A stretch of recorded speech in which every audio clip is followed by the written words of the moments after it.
1581 ఎకరాల గవర్నమెంట్ భూమి, 292 ఎకరాలు చెరువులది, 21 ఎకరాలు నాలాలై, 45 ఎకరాలు రోడ్లై, 61 ఎకరాలు పార్కులది.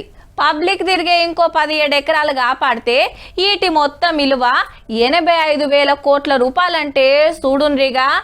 హైదరాబాద్లో హైడ్రా పుట్టినందుకు ఇంత ఫాయిదా జరిగినందుకు చాలా మంది జేజేలు వలుకుతాండ్రు. ఇంతకు ఇప్పుడు మనం చెప్పుకునే వార్త ఏంటంటే, బతికినట్టే బతికి అంబర్పేట బతుకమ్మకుంటా మళ్ళా ఆపదలో పడ్డది. అగో పేరు గీరు మొత్తం కూడా వీకేసిండ్రు. సుప్రీంకోర్టు ఆర్డర్ మరి. ఈ జాగ మాది, మా తాత ముత్తాతలకించి మ్యాండ్ వల్లనే ఉన్నదని లోకల్ బీఆర్ఎస్ లీడర్ ఎట్లా సుధాకర్ రెడ్డి గారు దేశం పెద్దకోటు దాకా పోయిండు.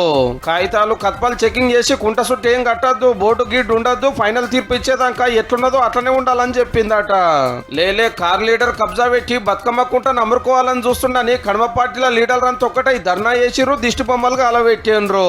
వెనకట ఆడకుంటుండే బతుకమ్మలాడి అందులోనే వేసేటోళ్ళం అటెంక ఇంత ఇంత ఒత్తుకుంటూ వచ్చి కబ్జాలు చేసి నీళ్లు కనబడకుండా వేసిరు అనేది పబ్లిక్ మాట.